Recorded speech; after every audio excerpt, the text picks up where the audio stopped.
बिहार में तकरीबन 18% मुस्लिम आबादी है, जो किसी भी सियासी पार्टी का खेल बिगाड़ने और बनाने की ताकत रखती है।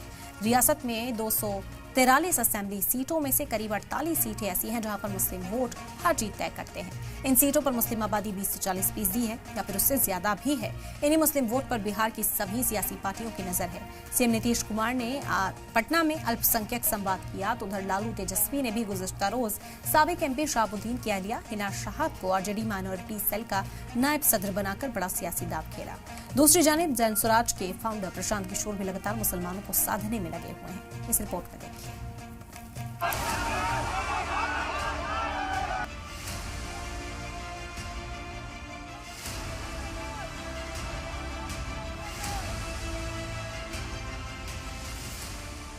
बिहार में असेंबली इलेक्शन से कबल हर बार की तरह इस बार भी मुस्लिम वोट बैंक पर सभी सियासी पार्टियों की नजर टिकी हुई है।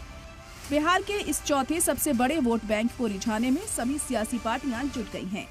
बिहार चुनाव से पहले आरजेडी के लालू यादव और तेजस्वी ने बड़ा दांव खेला है। सिवान से साबिक एमपी मोहम्मद शहाबुद्दीन की अहलिया हिना शहाब को आरजेडी माइनॉरिटी सेल का नायब सदर बनाया गया, तो वहीं शहाबुद्दीन के बेटे ओसामा शहाब का सिवान की रघुनाथपुर सीट से चुनाव लड़ना तय माना जा रहा है। शहाबुद्दीन की अहलिया हिना शहाब ने इसी साल अप्रैल में लालू यादव और तेजस्वी यादव से मिलकर रघुनाथपुर से ओसामा को लड़ाने की बात रखी थी, जिसके बाद अब खबर है कि तेजस्वी यादव ने ओसामा शहाब को रघुनाथपुर से चुनावी तैयारी के लिए हरी झंडी दे दी है। वहीं दूसरी जानिब पटना में बड़ी सियासी हलचल भी देखने को मिली। बिहार मदरसा बोर्ड के 100 साल पूरे होने पर सीएम नीतीश कुमार ने अल्पसंख्यक संवाद में मुसलमानों से खिताब करते हुए कहा कि हमारी सरकार से पहले कोई काम नहीं होता था।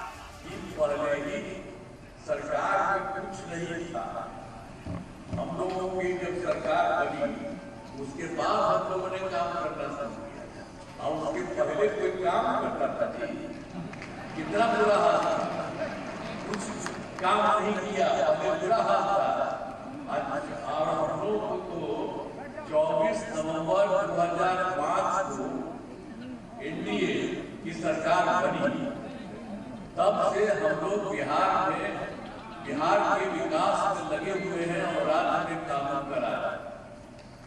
और एक बार और मान लीजिए कि 2005 से पहले मुस्लिम समुदाय के लोगों के लिए काफी काम नहीं किया जाता था और नई सरकार के गठन के बाद से ही मुस्लिम समुदाय के लिए सब काम करना शुरू किया।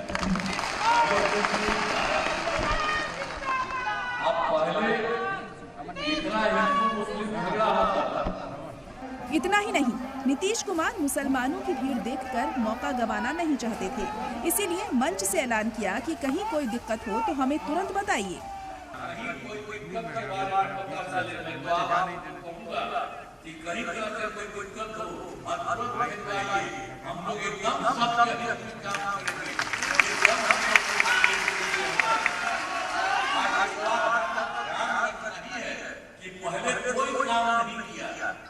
हम लोग काम किए हैं तो जैसा करिए अच्छा रहेगा। आप लोग सोचिए कि हम लोग काम किए हैं और कभी भी कोई तरह का दिक्कत नहीं हो तो उसके लिए हम लोग करते रहेंगे। दिलचस्प ये है कि उसी तकरीर में कई मदरसों के टीचर भी मौजूद थे जो महीनों से तनख्वाह नहीं मिलने की बात कह रहे हैं। इसलिए फिलहाल नीतीश कुमार को इस दिक्कत को हल कर देना चाहिए, जिसका अभी उन्होंने दावा किया है। बोर्ड में आ चुका है, सत्यापन भी होकर के आ गया है, लेकिन उनका वेतन नहीं मिल रहा है। मैं माननीय मुख्यमंत्री जी से ये निवेदन करूंगा कि जितना जल्द हो सके आप उसका वेतन जारी कर दें। 2011 में नोटिफिकेशन जारी किया 2459 मदरसा को, लेकिन 814 को पेमेंट दिया, लेकिन आज भी 1637 मदरसा बोर्ड में पड़ा हुआ है, उसका कोई देखने वाला नहीं है और हमारी मांग को पूरा नहीं किया गया। नीतीश कुमार से कबल पटना के हज भवन में जनसुराज के चीफ प्रशांत किशोर ने बिहार बदलाव कॉन्फ्रेंस की थी, जिसमें उन्होंने मुस्लिम समाज के स्कॉलरों से बात की थी और चुनाव में हिमायत मांगते हुए कहा था कि मुल्क के 50% हिंदू भी बीजेपी से लड़ रहे हैं। अगर उनमें 20% यानी मुसलमान भी साथ आ जाएं तो जीत पक्की है। देश में आधे से ज्यादा हिंदू विचारधारा के आधार पर भाजपा के साथ नहीं है, भाजपा से इत्तेफाक नहीं रखते हैं, तो जनसुराज का फार्मूला MY सब फार्मूला नहीं है।